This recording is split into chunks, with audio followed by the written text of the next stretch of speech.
Natural conditioner নিয়ে চলে আসছি আপনাদের মাঝে। আসসালামু আলাইকুম, সবাই কেমন আছেন? আশা করি সবাই ভালো আছেন। আমি আলহামদুলিল্লাহ অনেক ভালো আছি।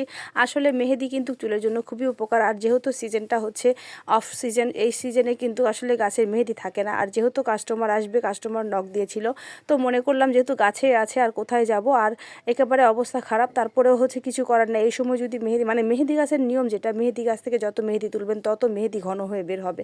আর যেহেতু সামনের সিজন বর্ষাকাল আসতেছে, তখন দেখা যাচ্ছে গাছ ভরে যাবে আলহামদুলিল্লাহ।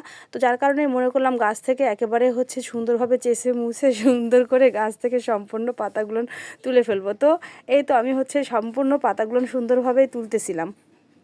ন্যাচারাল হেয়ার প্রিপেয়ার করার জন্য প্রথমে যা লাগবে তা হলো গাছের মেহেদি পাতা। এটা অ্যাভেলেবেল না থাকলেও কিন্তু আপনারা দেখা যাচ্ছে বাহির থেকে কেনা প্যাক গুঁড়ো যেগুলো পাওয়া যায় প্যাকেটে, সেটা ইউজ করতে পারেন। তবে গাছের টাটকা মেহেদি কিন্তু উপকারী আলাদা, যার কারণে হচ্ছে গাছের টাটকা মেহেদি নিয়েই কিন্তু আপনারা ইউজ করবেন। প্রথমে মেহেদি লাগানোর উপকার বলতে চাই, প্রথমত চুল কিন্তু অনেক হচ্ছে মসৃণ রাখতে সাহায্য করে, মাথার স্কাল্প ঠান্ডা রাখতে সাহায্য করে, চুল পড়া বন্ধ করবে এটা নিশ্চিত। চুলে সাদা চুল সাদা যাদের, আমি যেটা বলি মেহেদির কালারটা দেওয়ার পরে কিন্তু আসলে মেহেদি পাকা চুলটা কিন্তু হচ্ছে সিকিউ করে, আসলে একটা ন্যাচারাল কালার চলে আসে। চুলের ড্যান্ড্রাফ যাদের হচ্ছে তাদের কিন্তু একেবারে হচ্ছে ড্যান্ড্রাফ রিমুভ করে।